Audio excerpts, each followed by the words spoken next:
Okay, so I'll do this live in the sense that I will write the exercises out. I do believe that if you want to ask me a question or so, that I turn your microphone on, so you should be able to ask me questions as well. Okay, so the first exercise, this is the whole chapter 1 is about linear equations or linear inequalities. And the idea in linear equations, when x shows up by itself, is to isolate x. So to get all the x's on one side, all the other stuff on the other side, and then solve for x. When it comes down to inequalities, there's a little detail there that we have to be careful about when dividing by negative numbers, but otherwise, isolating x works fine. So here, the first thing we will do is FOIL out those parentheses or eliminate those parentheses. So here we get negative 15x, negative 3 times 7, negative 21, minus 4 is 10. Okay, next we simplify a little bit. We get negative 15x minus 21 minus 4 is minus 25 is equal to 10. Okay, since we want to isolate x, so we move all the x's on one side, there is only one term in x, namely here, negative 15x on the left. So we have to move the negative 25 to the right. Sorry, my pen seems to be gone.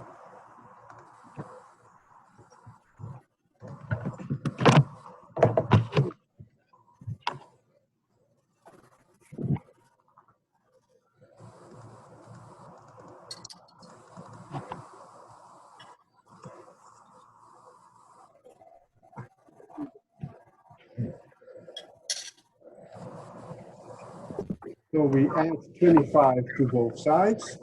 So let me do that one extra step, minus 15x minus 25. Plus 25 is 10. The ground rule basically with all kinds of equations or inequalities is whatever you do on one side, you have to do on the other side. I add 25 to the left, I have to add 25 to the right. We simplify, we get negative 15x 10 plus 25 is 35. Finally, the last step to isolate x, we divide both sides by negative 15.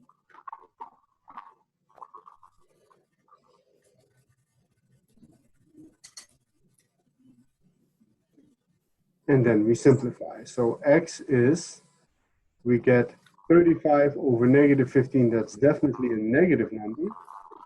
35 over 15. Let's see, we can simplify. Numerator and denominator are divisible by 5. So then we get 7 and a 3. And so we get negative 7 over 3.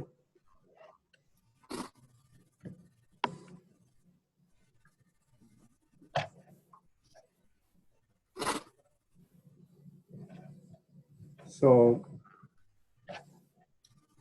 we get the final answer that x is negative 7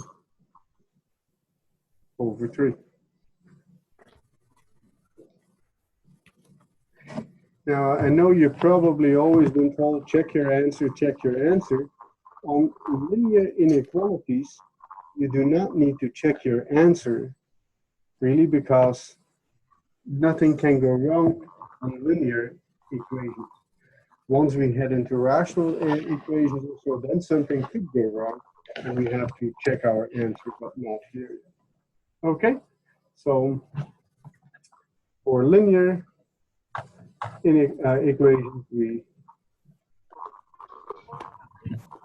isolate x. Okay, next page. I'm gonna have to erase this. My apologies, I'm using it.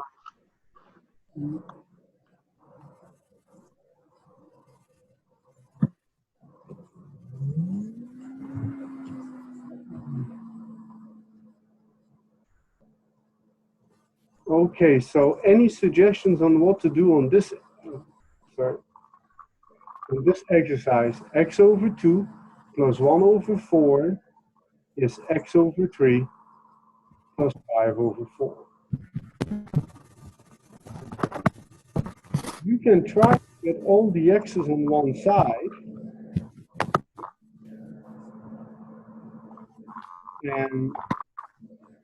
but that will include quite a bit of fractions. So it tends to be easier if you first get rid of the fractions. Now, how do you get rid of fractions? You multiply both sides by the denominator.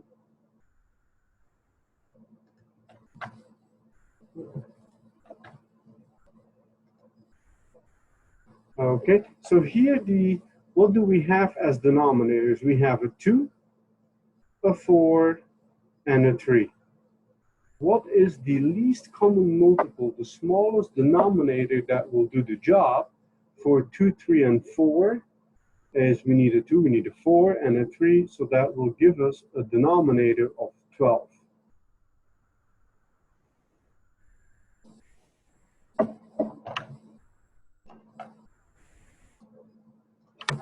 Okay, so if we multiply first both sides by 12, we should not have any fractions left anymore. So let's do this. So we multiply both sides by 12. 12 times x over 2 plus 1 over 4 is equal to x over 3 plus 5 over 4 times 12. So let's put 12 here. We distribute to 12, so we get 12 times x over 2 plus 12 times 1 over 4 is 12 times x over 3 plus 12 times 5 over 4. Now, if we chose the correct denominator, then everything should simplify. There should not be any fractions left. So yes, 12 and 2, we can simplify it to a 1 and a 6. 12 and 4, we can simplify to 3 and 1. 12 and 3, we can simplify to 4 and 1. And 12 and 4 becomes 3 and 1. Notice, especially in this last part here, that I first simplify before I multiply. That makes the numbers a lot smaller. See you later, Isaac. Okay, okay, Yeah. 6x plus 3 is equal to 4x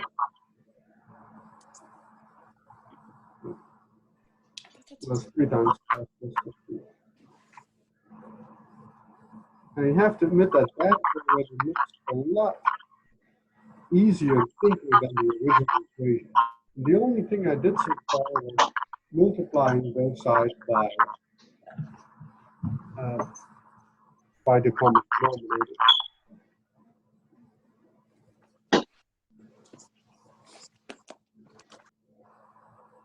Okay, so next step, we want to move all the x's to one side. So we're going to subtract 4x from both sides to move that to the left. So we get 6x plus 3 minus 4x is 4x plus 15. minus 4x, so we subtracted 4x from both sides. Simplify, 6x minus 4x is 2x, 2x plus 3. On the right-hand side, 4x minus 4x cancels out, and we have plus 15. Finally, we move the 3 to the right, so we get 2x plus 3. We subtract 3 from both sides.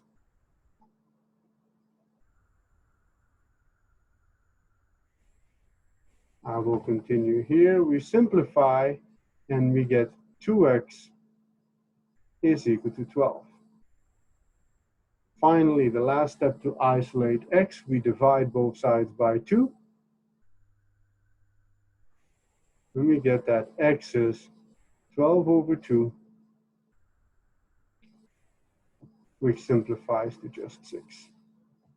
So the final answer here would be x is 6.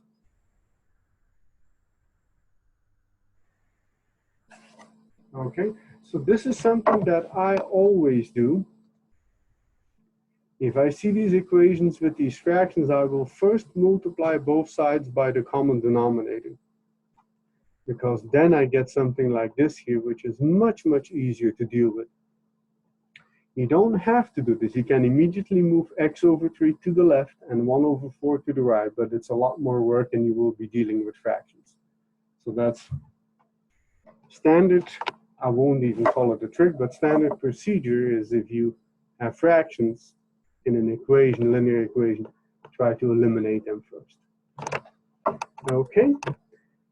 The next exercise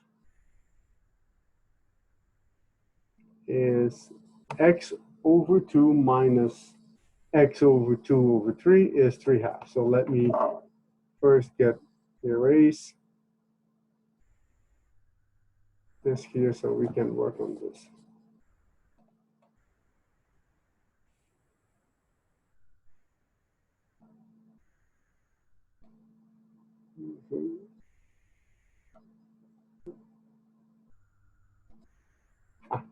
That goes easier.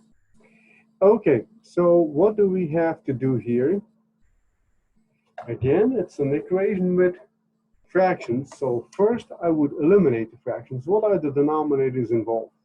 We have a 2 involved, a 3, and a 2 as denominators.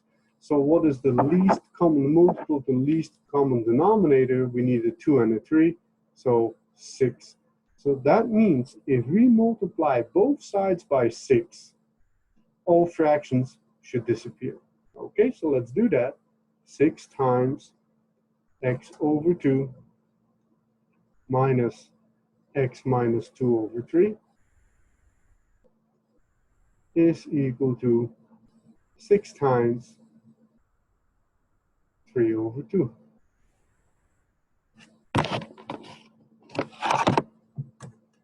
Okay, on the left we FOIL out, we distribute to 6, so 6 times x over 2 minus 6 times x minus 2 over 3 is equal to 6 times 3 over 2. And now we can simplify before we multiply. The 6 and the 2 become a 3 and a 1. 6 and 3 become 2 and 1.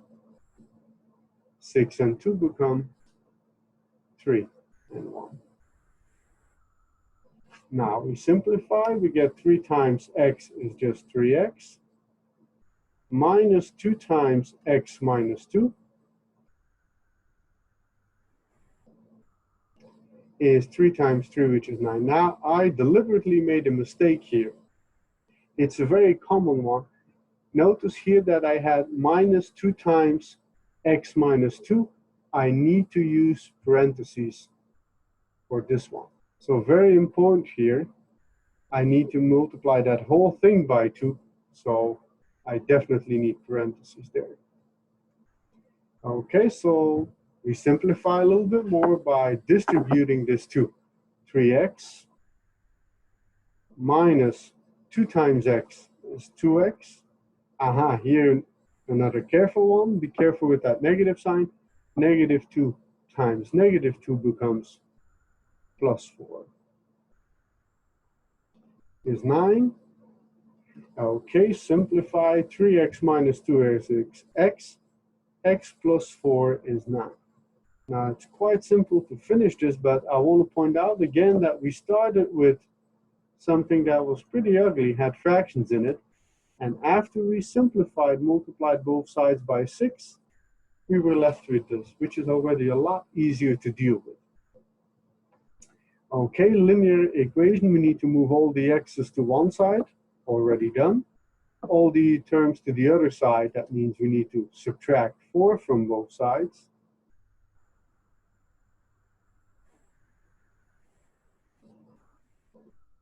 And then we simplify, so we get x is 5. And that is immediately our final answer. Okay, so these are what I would call standard linear equations. You just have a variable and a bunch of numbers, and then we're trying to isolate that variable. In the meantime, you might have to eliminate some fractions, for allowed parentheses, and so on. But the idea is then always get all the x's on one side, all the other stuff, the numbers on the other side. Okay, so next question. Now they get a little bit harder.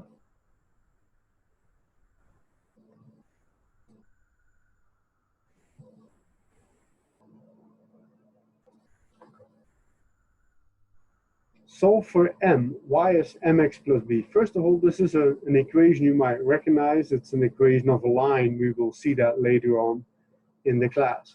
But what is the big difference between equations like this and what we just solved is there's a whole bunch of variables in there. There's an x in here.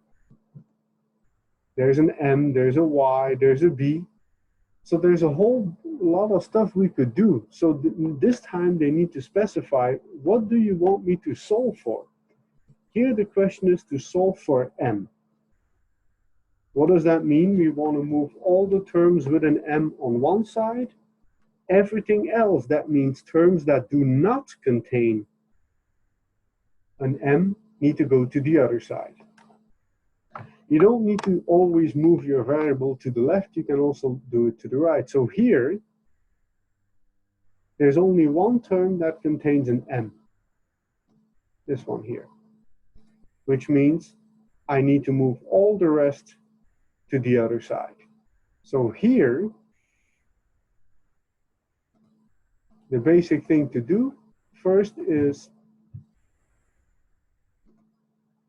to move the b to the left. So we subtract b from both sides. Y minus b is mx plus b minus b. We simplify, we get y minus b is mx. Now remember, we are trying to solve for m, so we need to get m by itself.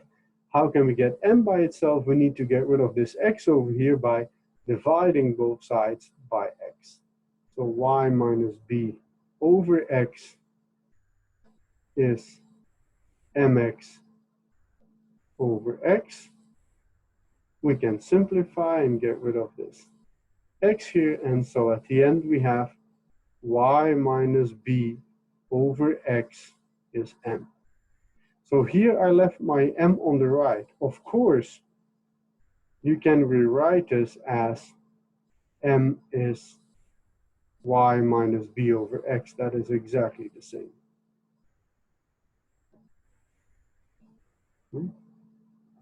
Although this was a little bit more difficult because it's more abstract. There's a whole bunch of letters involved, but the idea is the same. We want to solve for m, so we get all the terms with an m on one side. This time, we chose the right-hand side because they were already on the right-hand side, which means the b has to go. Then to isolate m, I need to get rid of this x here by dividing both sides by x. And we get m is y minus b over x. Okay, So let's do a couple more of these guys where we have to solve for a certain variable.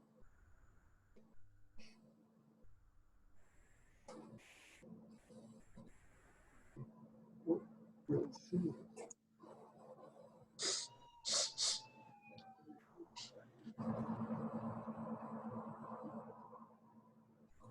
Okay, next question.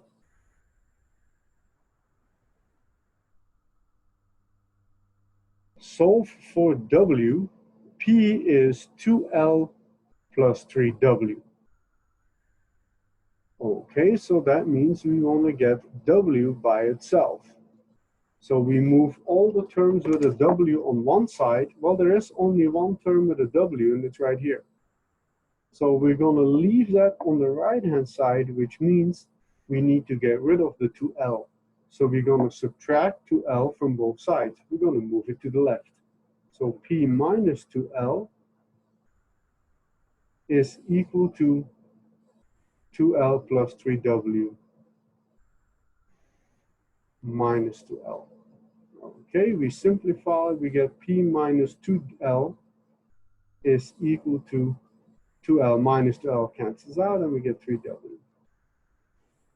Almost there. We need to isolate W, so we need to get rid of this 3. We divide both sides by 3. Simplify, and there's our answer. P minus 2L over 3 is W. Which you could also rewrite, of course, as W is P minus 2L over 3. Okay, now I want to show you guys also something else. Maybe you're so used to from high school or whatnot of always moving your variable to the left. Well, that means you would want to move the 3W to the left.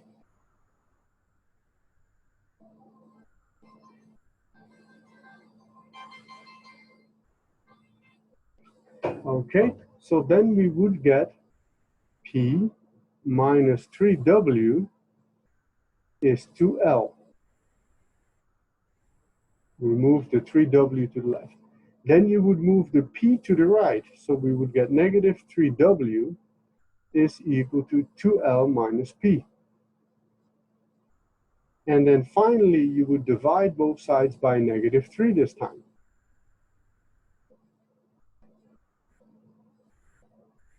And this time your answer would be W is 2L minus P over negative 3. You might say, well, that's a different answer. It is the same answer as what we have over here, but it's written down in a different form. Namely, I could factor out a negative sign in the numerator. We would get negative 2L plus P over negative 3. If I cancel out the negative signs, now we get negative 2L plus P over 3. And since the sum is in the, I can write that in any order I want. That's the same as P minus 2L over 3. So yes, you will get the same answer, but there is no reason why you always want to move it to the left or always to the right. I typically look at it as, what do I need to do? Here I need to move all the W's to one side. There is only one term in W, so it's much easier if I just leave it to the right. Then there's less work for me to do. Here I only need to move the 2L. In the second method, I had to move the 3W and the P. I did a little bit more work to get exactly the same answer. Okay?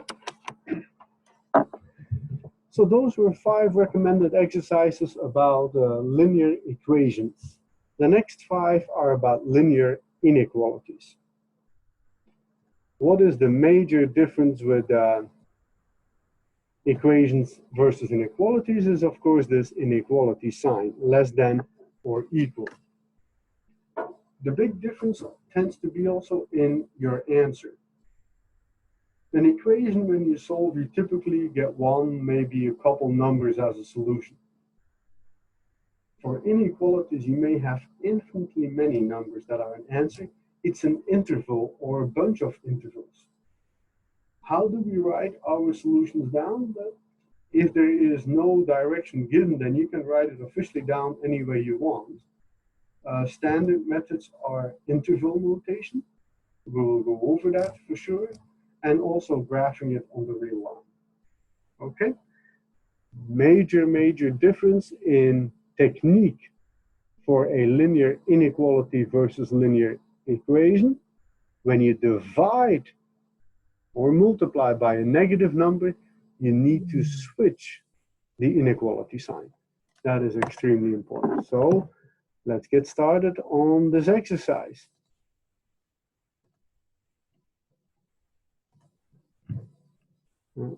Just a second, gotta get my pen back.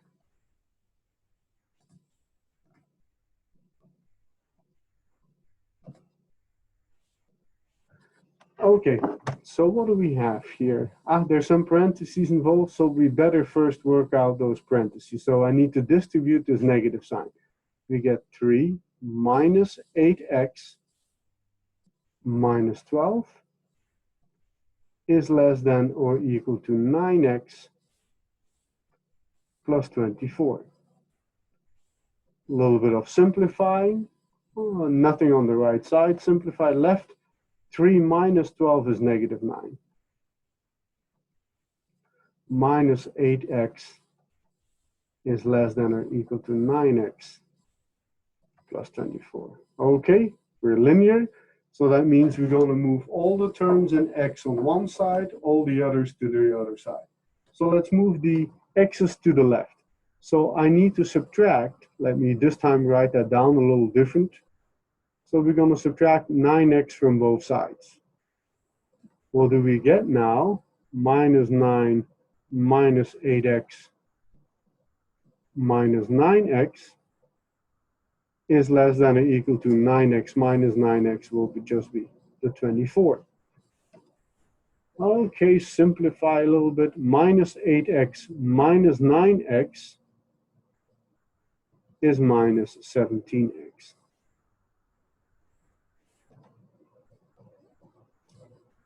Okay, so now I moved all the x's to the left, which means the numbers have to go to the right. So I'm going to add 9 to both sides. Then the left will be negative 17x, and the right will be 24 plus 9. We simplify, we get negative 17x is less than or equal to 33. How do we isolate x? We divide both sides by negative 17. And here is now the major difference with linear equations. We are dividing by a negative number, which means we have to switch the inequality sign. So I divided both sides by negative 17. We need to switch the inequality sign. Bigger than or equal. Okay, so we simplify. We get x is bigger than or equal to, it's a negative number, negative 33 over 17. Okay, so that by itself is a perfectly good answer. But I would like you to also get used to how to write it in interval notation. So if needed, you can quickly graph it on the real number line. So here's, let's say, 0. Here's negative 33 over 17. So what does that mean? What is the solution? Let me do in blue. Negative 33 over 17 is part of the solution. How do we know this? Because it says x must be bigger than or equal. So this is a part of the solution.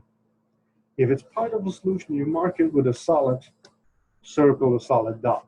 And then we need to be bigger than or equal to it, so we need to stay to the right. So If you are used to graphing it on the real number line, this is what you would graph it. Everything to the right of negative 33 over 17, including negative 33 over 17.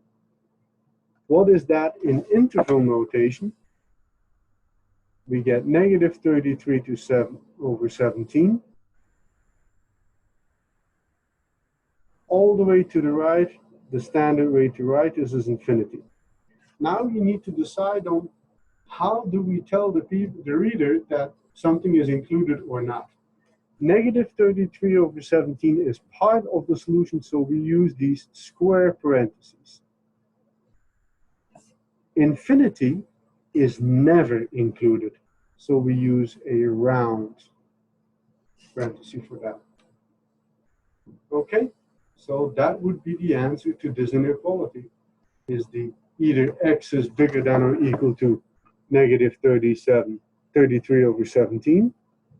This part of the real line including the point negative 33 over 17, or the interval half closed, half open, negative 33 over 17, and infinity. Okay.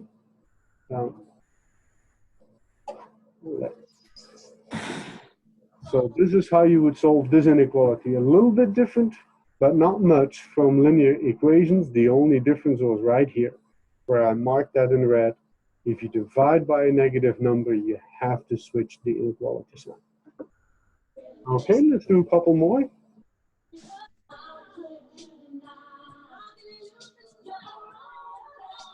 Seven minus 4 over 5x is bigger than 3 over 5. Again, I don't like working with fractions, so I always try to get rid of fractions if I can. So here, what are the denominators? The denominators are 5 and 5, so just 5. So how could I eliminate?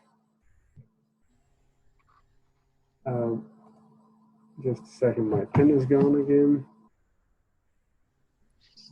How could I eliminate denominators? Here is by multiplying both sides by 5. Now that is not a problem. One, it's a number.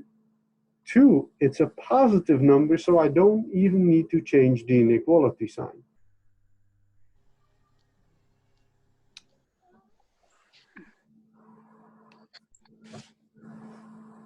So I multiplied both sides by 5.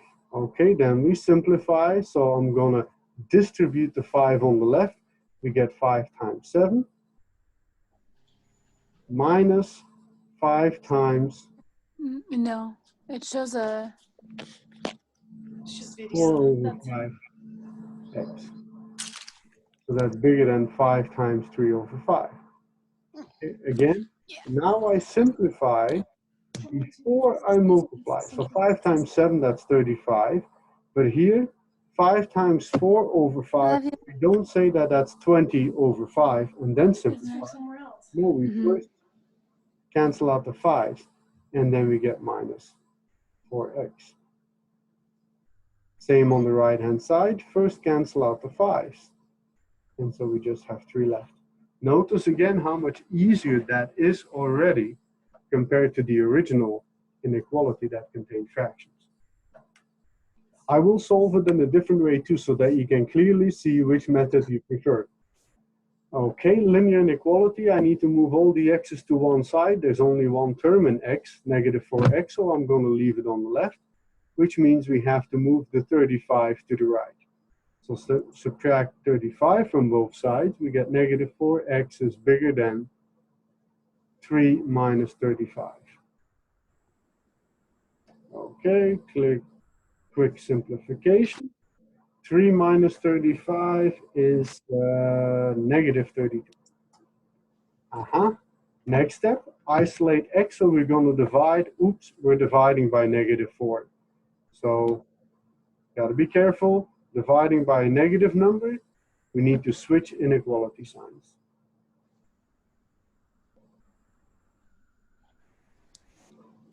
Negative 32 over negative 4. But because we divided by a negative number, it switches.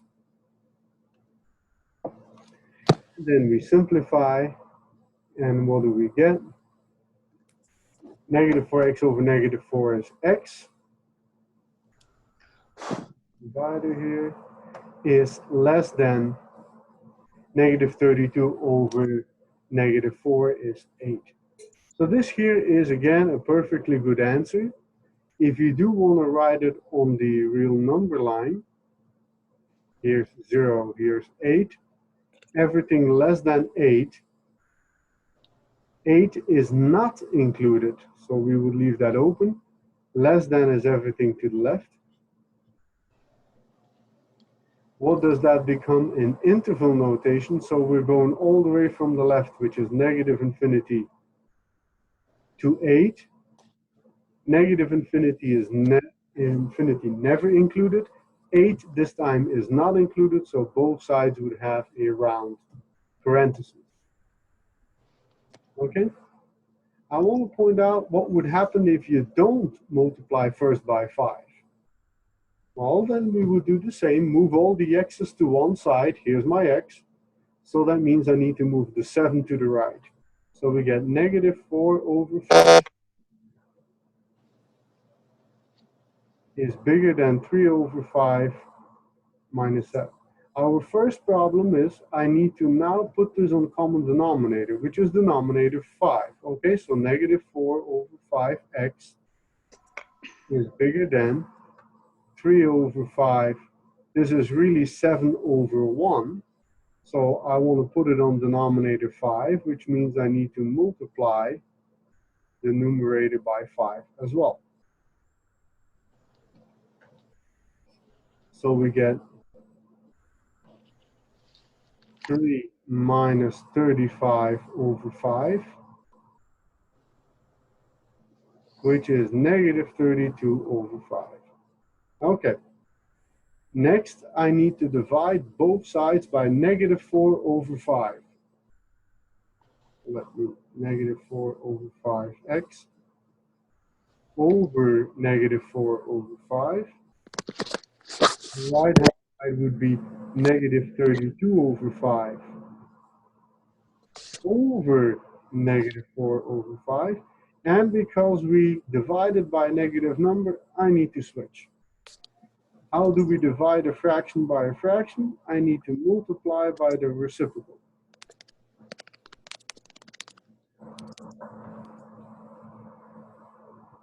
Okay, so now, almost there. Final simplification. The left-hand side is just x. Right-hand side, we got a negative and a negative. That simplifies to a positive. 5 and the 5 cancel out. And finally, the negative 32 and the negative 4 become a 1 and 1. So you do get the same answer, but I think you have to agree that this is way more complicated. I had to use a lot of fractions, and in this method, I did not use really fractions, only at the very end dividing by negative 4. So whenever we have just fractions with numbers, it's very easy. Get rid of those fractions by multiplying both sides by the denominator. Okay, so I would definitely recommend the first method. But if you really like fractions, you can always try the second method. But you're doing roughly the same work here. You get that negative 32 like what we had over here, but you keep working with fractions. Okay, couple more.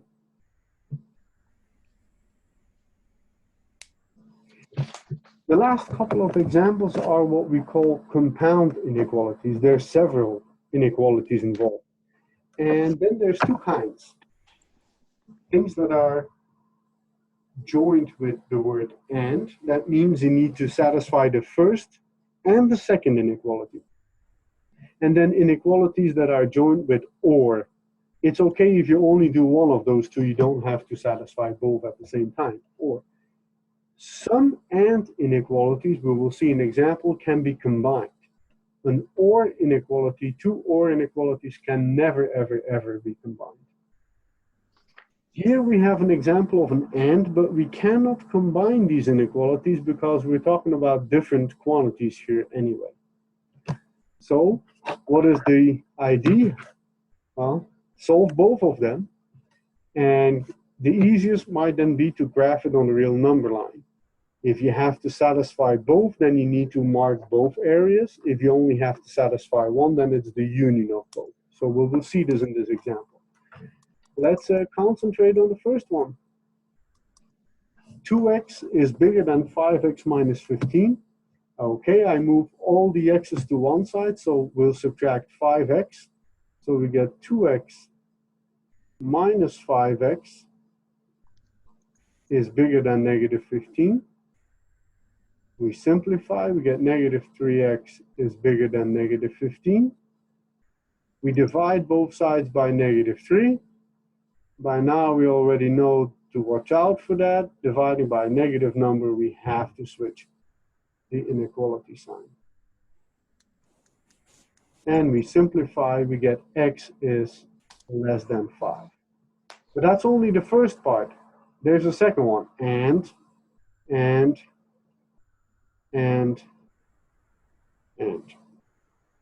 Okay. For the second inequality, 7x is bigger than or equal to 2x plus 10. Okay, let's move the 2x to the left. 7x minus 2x is bigger than or equal to 10. Simplify, we get 5x is bigger than or equal to 10. We divide both sides by 5 to isolate x. Dividing by 5, oh, that's not a problem. That's a positive number, so we do not switch the inequality sign. Simplify, we get x is bigger than or equal to 2. Okay, so that means that our solution must satisfy both of these conditions. You got to be less than 5, and you got to be bigger than or equal to 2. So if you want to draw this on a line, here's the real number line.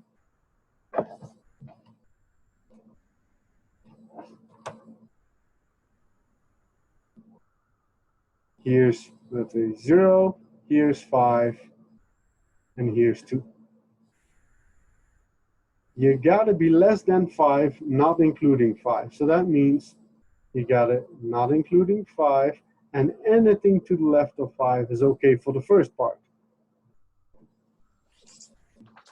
For the second inequality, we gotta be bigger than or equal to 2. So we could be 2 and anything to the right of it. Since this is an AND inequality, we now have to figure out what were the things that we marked twice. If you think about what we marked twice,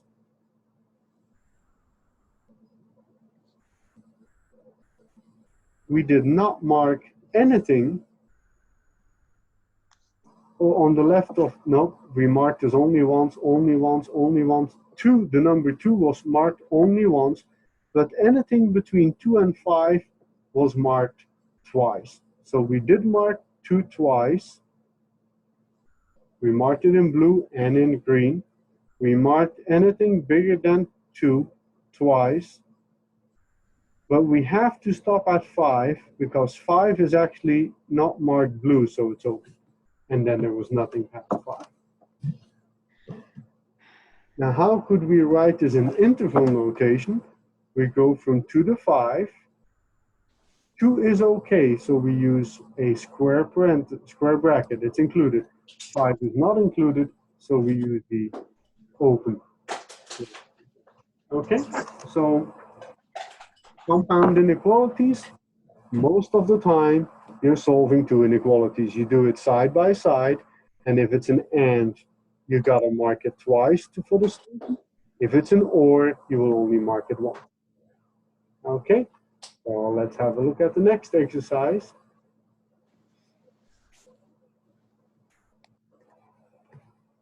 This is also a compound inequality, but you might not see it anymore because it's already rewritten in without using the word AND.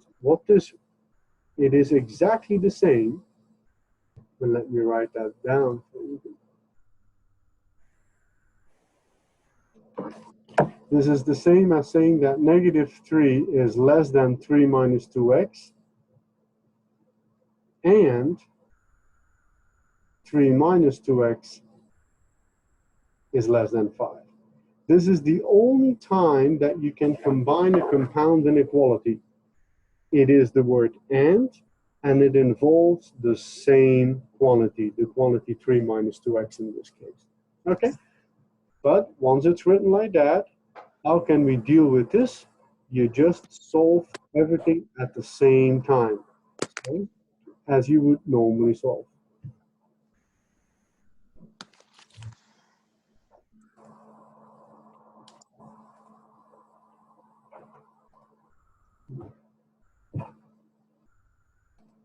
Okay, so we want to isolate x, which means I need to get rid of this 3 here. So we're going to subtract 3. I can't say from both sides, I have to say from all sides. There's 3 sides involved in this inequality. This guy, this guy, this guy. So we're going to subtract 3 from all sides. So we get -3 minus 3 is less than 3 minus 2x minus 3 is less than 5 minus 3. So,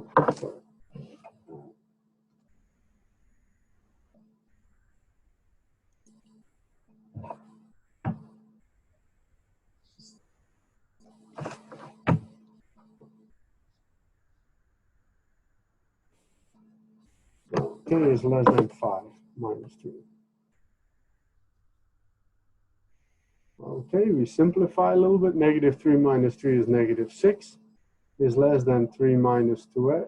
Sorry, I forgot. Let me erase this. I made a typo there. So we needed to subtract 3 from all sides. So I subtract 3, and that's less than 5 minus 3. Okay, now I subtracted 3 from all sides. Let's simplify. Then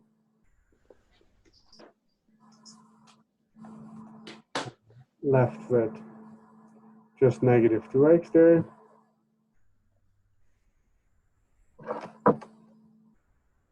And 5 minus 3 is is 2.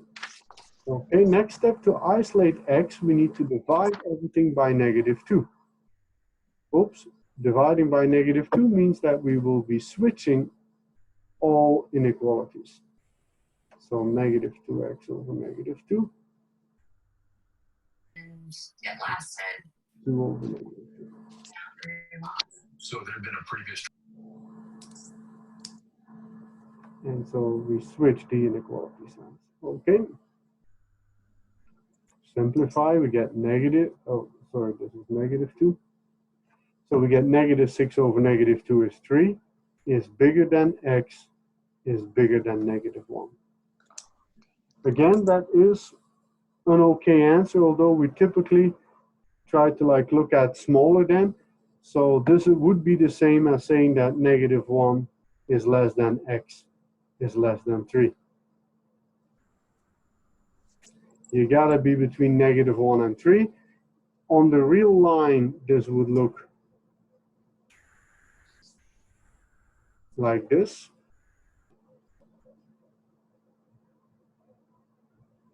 You cannot be -1, you cannot be 3, you gotta be in between. And then finally, if you want to write this down in interval notation, you go from -1 to 3. -1 is not included, so it's an open round parentheses. And the same for 3, not included, so again, we do a round parentheses. Okay, so a compound inequality, but what gave it away that it's compound is that you have 2 inequality signs. Last one.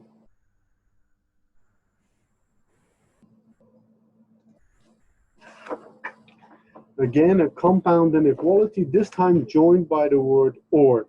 So no matter what, we cannot combine these inequalities, even if they were about the same quantity, like 2x minus 5 is less than or equal to -11, or if this one was 2x minus 5 is bigger than 6, you could still not combine them.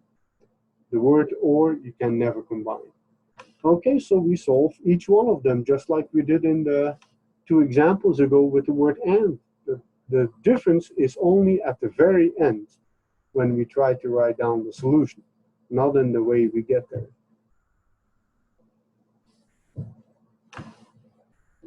Okay, I need to get my pen back.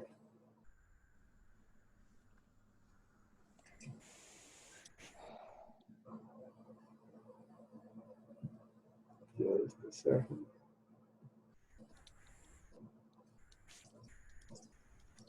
Okay, so we isolate x, so we need to move the negative 5 to the right, so we add 5 to both sides.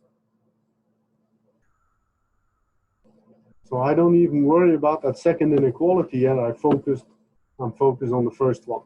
We get 2x is less than negative 6. Divide by 2.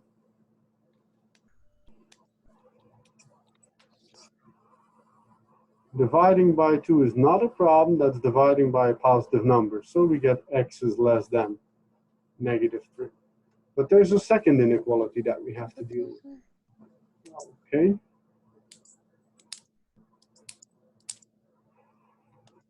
Five x plus 1 is bigger than 6. Okay, again, we move all the x's to one side. Done already.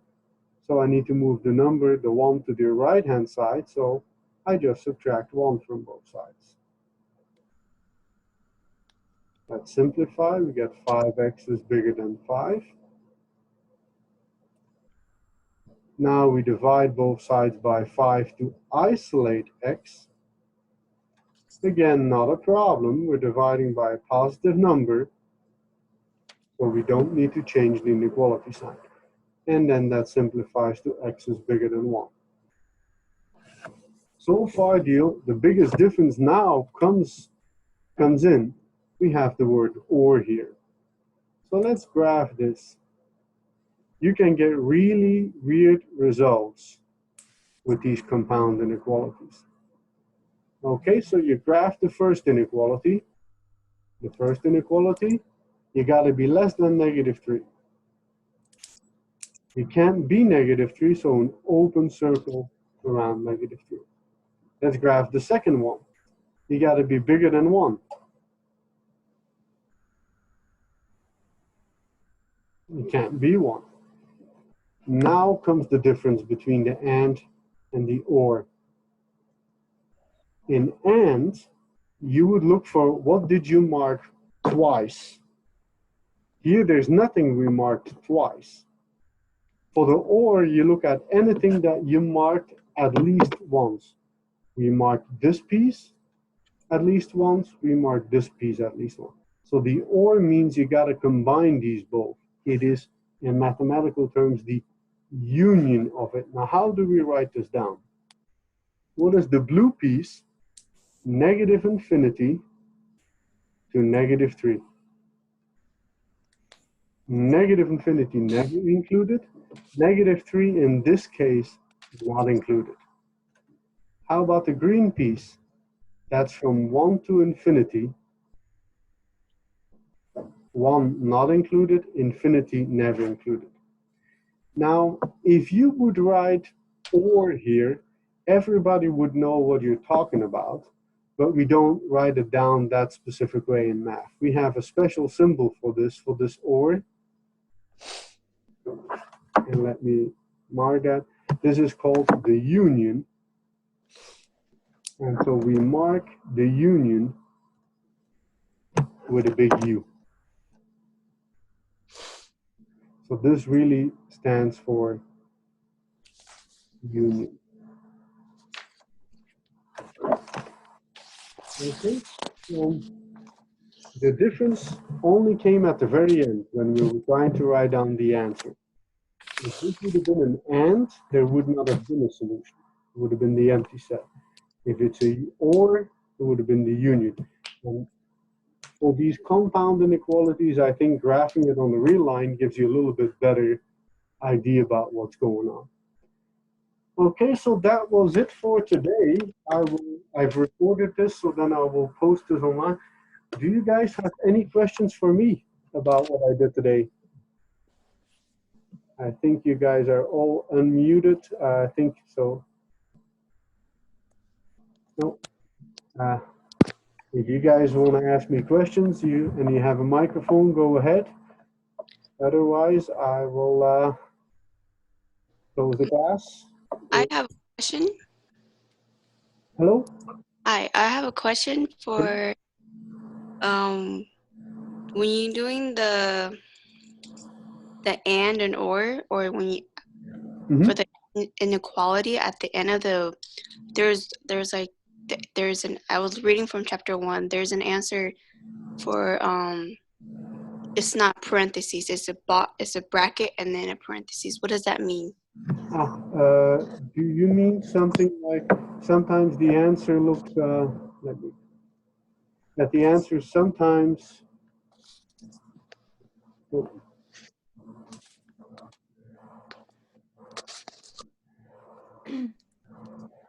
sometimes the answer is something like this, and then the other one might be open. Is that what you are talking? Yeah, yes. Yeah. The square bracket means included. That means in this case, 3 is included. 3 is part of the solution.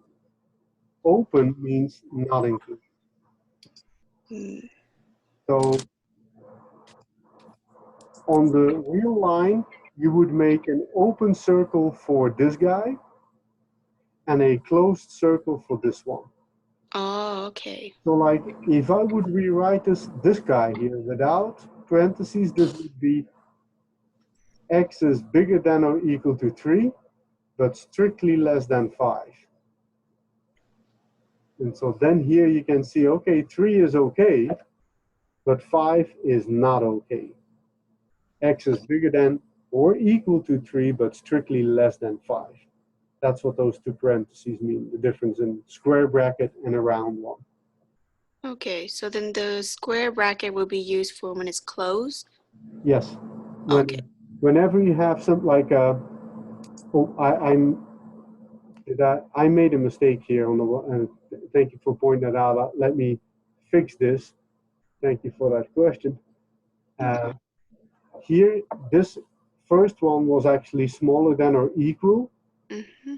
So that means I should have, get my pen back.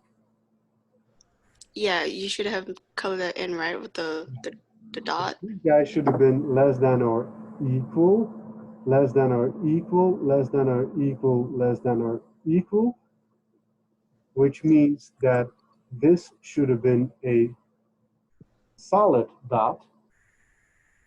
-3 is okay. And then, of course, that would have changed my answer here. So then that would have been a bracket? The square bracket, absolutely. Okay. My apologies, I'm not used to this program yet. I need to. Okay, so yes, this had to be like this. Absolutely. So that's the difference between the square and the round. Okay. And always use round for infinity. Infinity is never included. It's not a number. Mm-hmm. How would you know that does it matter what numbers comes first? Like for instance, it'll be -3 and then. We always go from small to left, small to big. Okay. So you can't, like I have here 3 to 5. Mm-hmm. You should not write 5 to 3. Oh, okay. So That 3. everybody will understand what you mean, but we don't write it. You always go from left to right, small to big. Okay.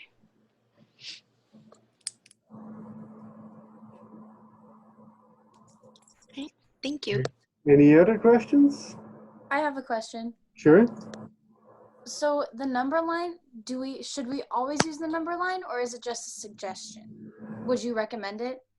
to me is just a suggestion. If you have problems going from the inequalities straight to the union, to Mhm. the interval notation, I would graph it. Okay. If you see, okay, this is negative infinity to -3, then you're fine. You don't have to graph it. I will not ask you to graph it. It's just an extra help if needed. Okay. All right. Thank you. Right. Okay. Anybody else? Okay, well then, so the quiz is due on chapter 1 tomorrow by midnight. Quiz 2 is due on Sunday, so I will have office hours again on chapter 2 on Saturday. So if you cannot make it, remember it's recorded, so I will post them and you can also watch the video then. Okay, then have a good afternoon, and we'll see you guys maybe Saturday.